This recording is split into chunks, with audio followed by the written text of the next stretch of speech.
At last, the holy grail of Kawasaki triples will be mine.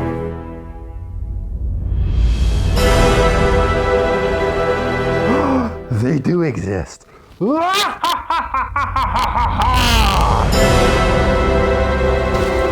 this time, Sneaky Pete. Quit playing Indiana Jones and get yourself inside. Sorry, honey. Huh?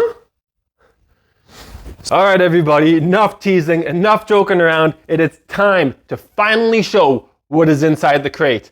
Let me introduce you to two direct from factory, new old stock, never run, never installed Kawasaki triple engines that I like to call the jailbreak triple.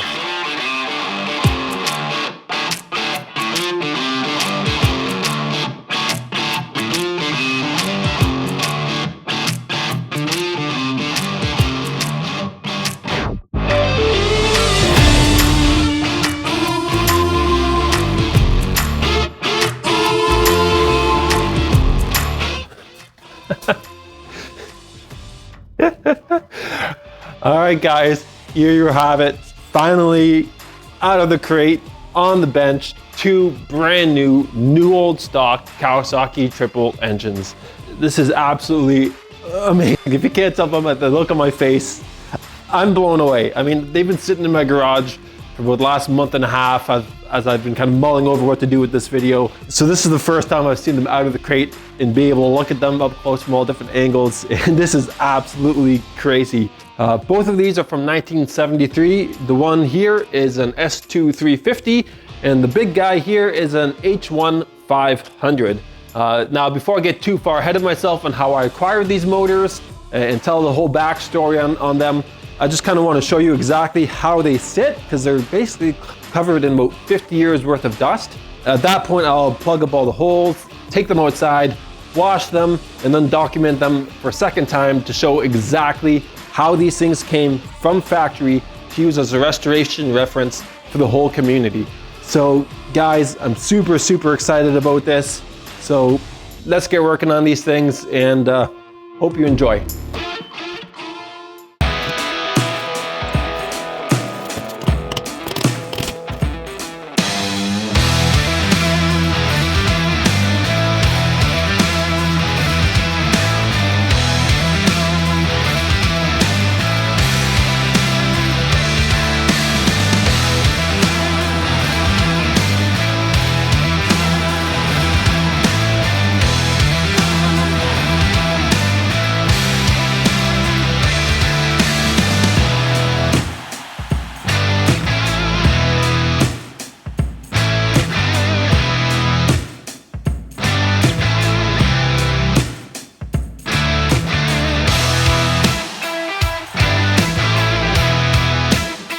So here we are, guys. The two motors are cleaned off, looking absolutely amazing.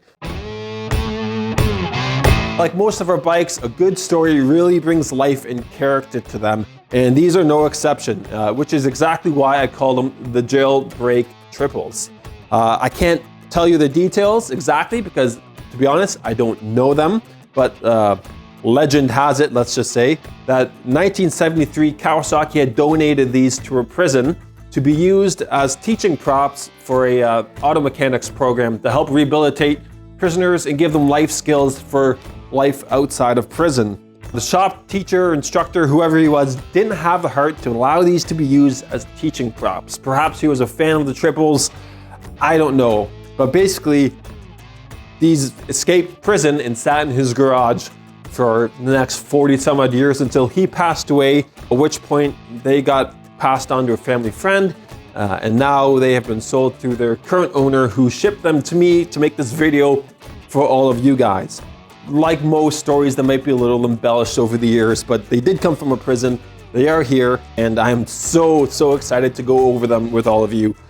So again, these are both 1973. This is a S2 350, and this is an H1 500. Again, they're both new old stock. They've never had oil in them. They've never been put in a bike. They're brand new as they came from factory if you were to buy a replacement motor from Kawasaki back in the day.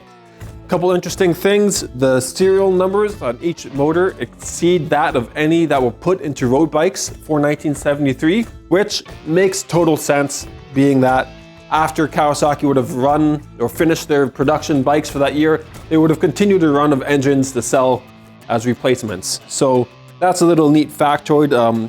You basically, you won't find any frames that match these numbers. Not close enough that you would consider them numbers matching by any of our methods that we use.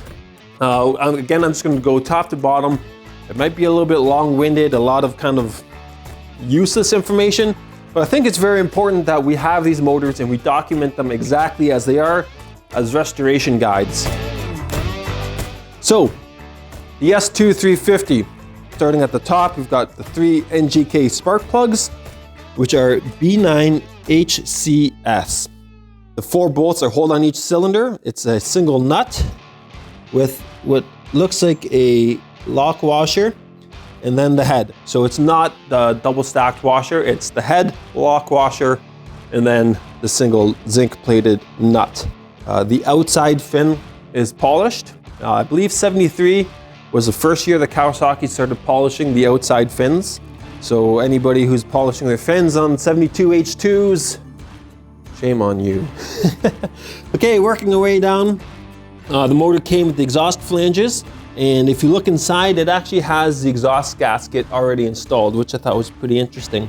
Now again, like the cylinder head nuts, it's a single lock washer and then a zinc plated nut holding the flanges on.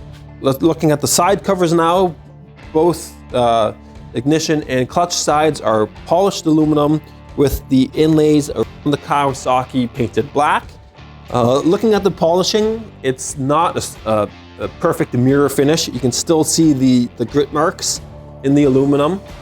Now I know a lot of people might say, well, over 50 years, the polishing might have dulled out, etc., etc., and you're absolutely right. But the fact that you can still see very clearly the grit marks in the aluminum indicates to me that they were never polished to a perfect mirror finish. Now again, that's another interesting little tidbit of information. A lot of guys over-restore these motors and polish everything or chrome everything.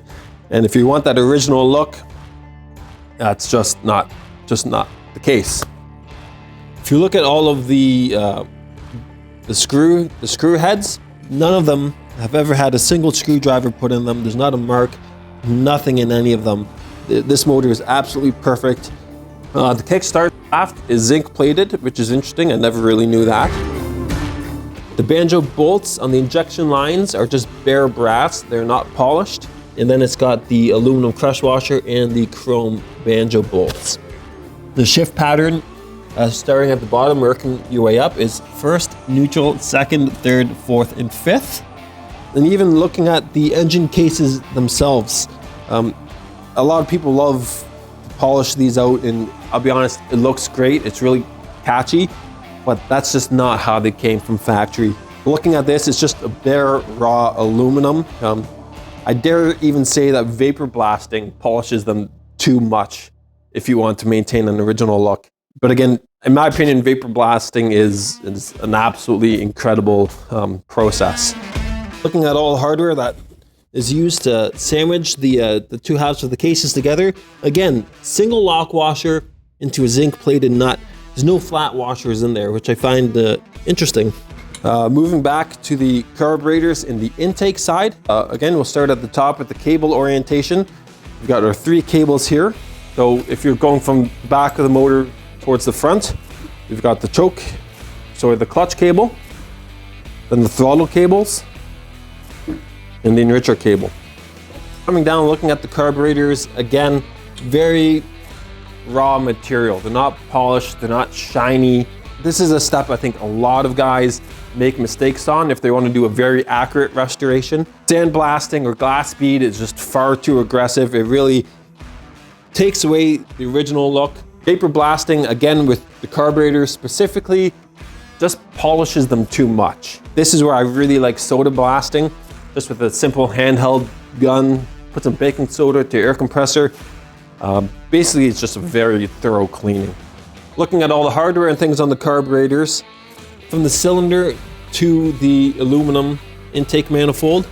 We have a thin gasket, a thick insulator, which is like 2 millimeters thick, followed by another thin gasket, raw aluminum intake manifold, then the two nuts holding it on, again, single lock washer to a zinc plated nut. Moving to the carburetors, the nut and bolt on the flange are the gold CAD plated. People call it yellow zinc, CAD plating. I've heard it called a couple different things, and there might be different processes. But for the sake of this video, anything that's yellow zinc or gold plated, I'm going to refer to as CAD plating. And the 4 screws holding on the float bowl, again, gold CAD plating. All the rest of the hardware on the these carburetors is the raw brass. So the idle screw, the pilot screw, the enricher housing, all the cable adjusters, all raw brass. The overflow pipes go to the front of the carb, so towards the cylinder. They're set up to drain into that sort of trough where the injection lines lay into, because there are drain ports in the bottom of that trough. So if your carb does overflow, it makes sense that they would direct that fuel into that trough so it can drain out the bottom of the motor. The intake boots, now obviously looking at these, the left and the right hand intake boots are rotated outwards. They should be basically flipped 180 degrees to go inwards towards the airbox. But if you are looking at the clamps, the screw heads on the clamps are in the same orientation as the screws for the carburetor clamps to the intake manifold. So on the left-hand cylinder, the screw head on both the intake manifold and the intake boot are facing to the outside or to the left of the bike. And on the center and the right cylinder, the screw heads are facing to the right side.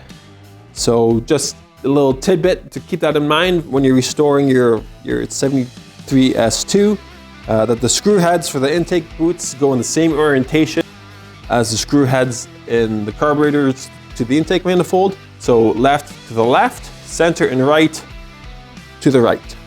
Another cool thing I found interesting about these motors is that the oil pump and the injection lines were primed. There's still air bubbles in them, but you can clearly see there's oil in the lines. And if you look at the inlet tube that comes from the oil tank down into the pump, there's actually a little chrome plug in here, which is really, really cool. I've never seen that. I'll argue that these chrome plugs only came on brand new motors that already had primed pumps. That little chrome plug might be the rarest Kawasaki triple part there is. Who would keep these plugs? And if they only came on new old stock motors, I think that's pretty cool. Again, just funny little nerd stuff, but I like it. Moving on, you've got the vent tube at the back of the motor. The wire for the neutral switch goes in at 90 degrees to the back. I don't know if that makes any difference or not, but I noticed that on both motors.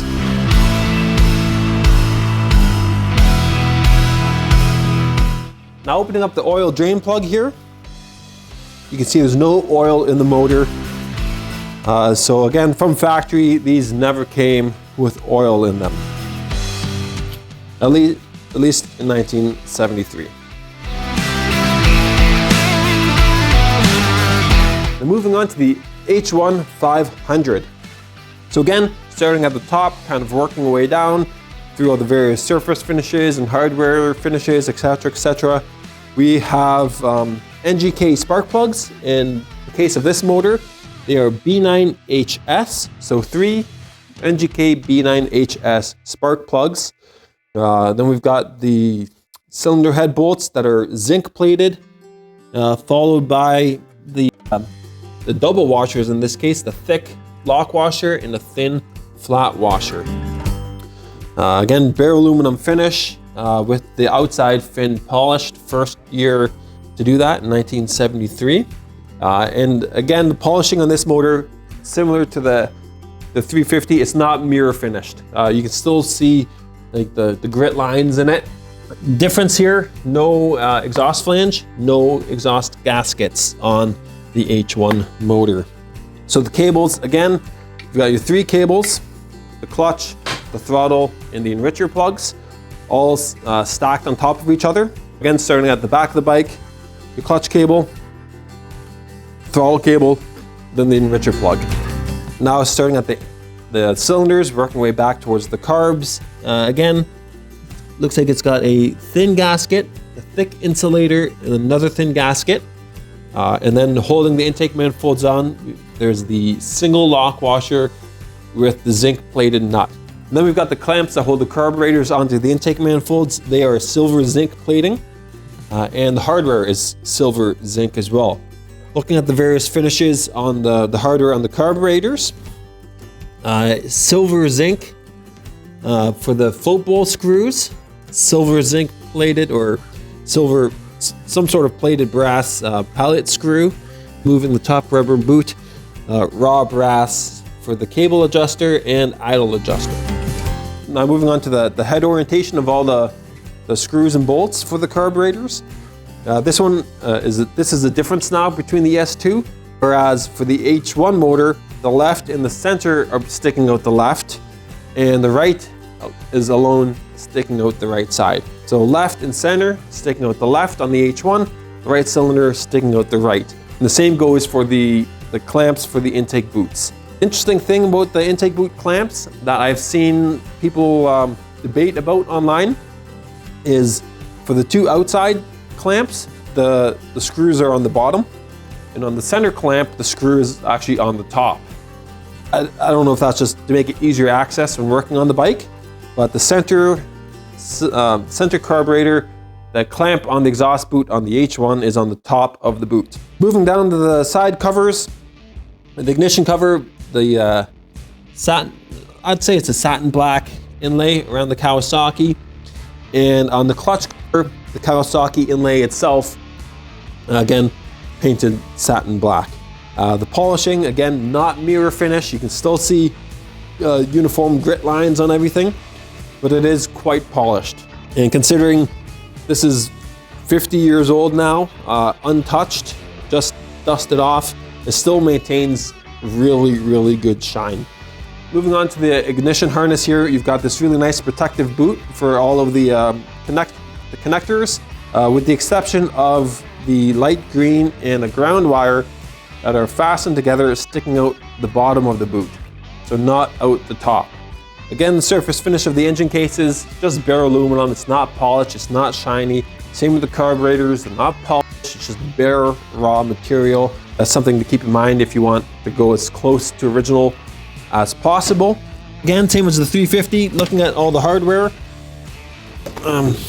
You have the single lock washer and the zinc plated nut for sandwiching the two halves of the engine cases together.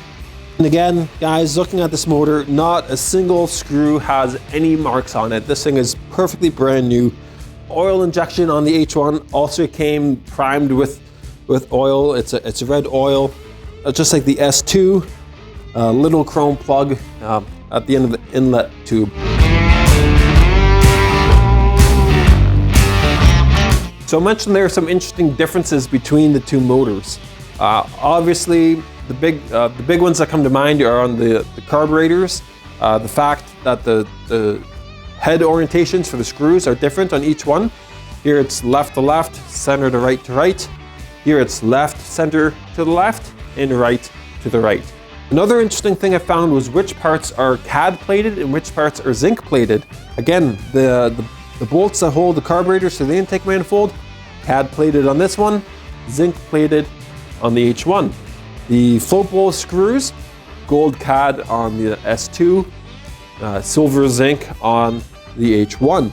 And the pallet screws, again, very interesting. Raw brass on the S2 and some sort of silver plating on the H1. I'm guessing because they're Mikuni carburetors, that was a Mikuni thing. I don't know if the plating just came down to batches of carburetors that were ran, but that is a unique difference between these two specific motors. Another thing I found really interesting is on top of the cylinder heads, specifically the fins. Look closely at the S2, you can see all the raw original casting marks, and that they're actually kind of rounded off. Moving on to the H1 motor, if you look at that one, they're actually sanded down or ground down. They're all relatively flat. You can see coarse sanding marks And you can see where it stops as it rounds the radius on either end of the cylinder head. So it looks like with the H1 motor, as they were prepping the heads to go on, they just took them up to a belt sander and did a quick little zip and just flattened them off.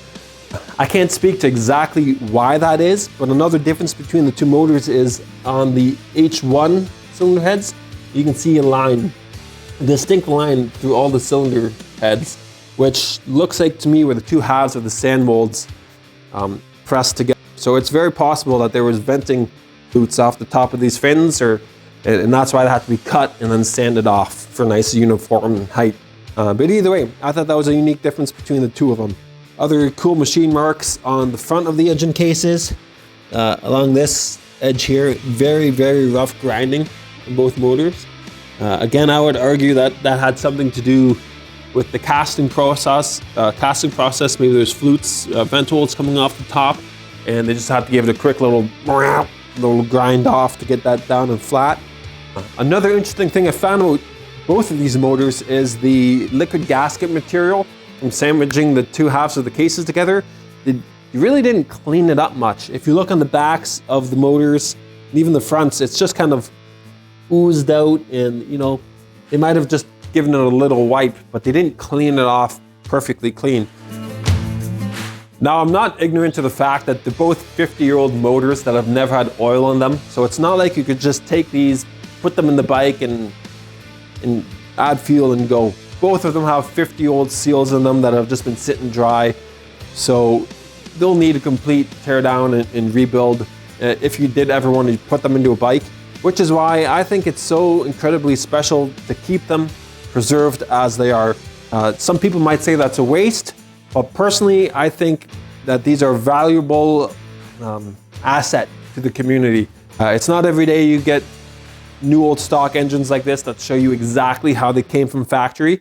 So despite the fact that I don't think these should go in any bikes again, they might help countless bikes get back on the road. And again, the fact that they are new old stock, I know a lot of people might be curious about the condition of the bores, what jets are in the carbs, etc., conditions of the gears inside. Well, sorry guys, I'm not going to split these things open to show you all of that. I can show you inside the bores from looking through the fronts of the cylinders, but I'm not going to be removing the intakes. I'm not going to be removing the carbs.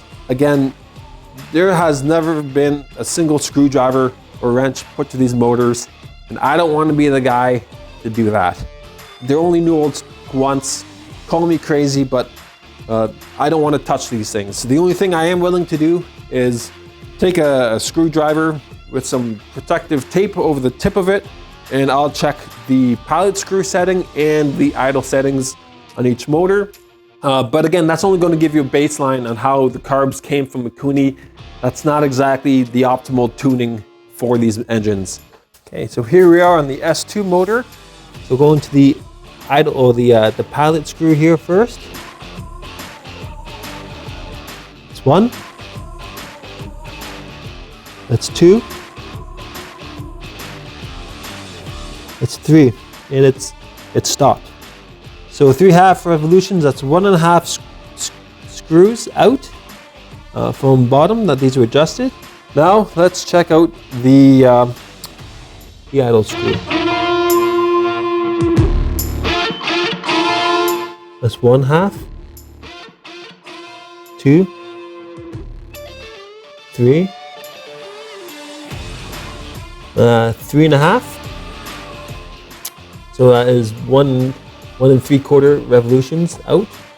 There you go. So the idle screw from being bottomed out is 1 3/4 revolutions out, and the pilot screw is 1.5 revolutions out.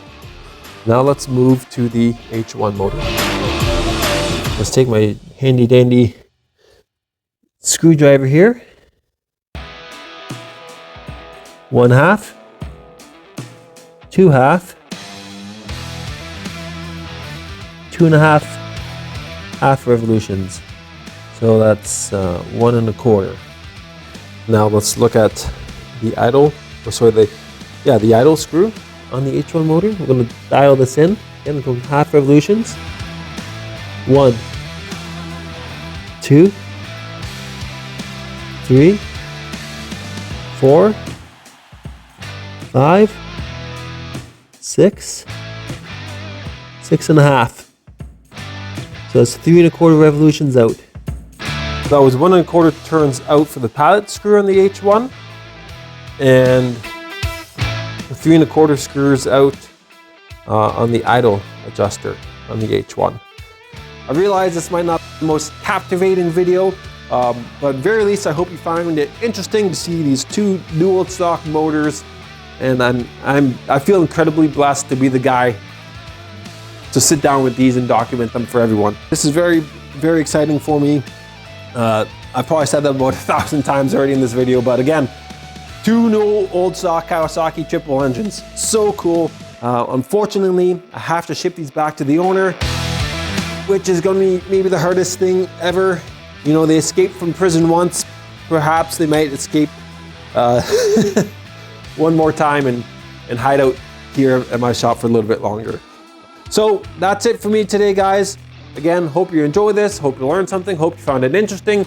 Click that like and subscribe button if you want to see more Kawasaki triple content. And as always, please ride safe.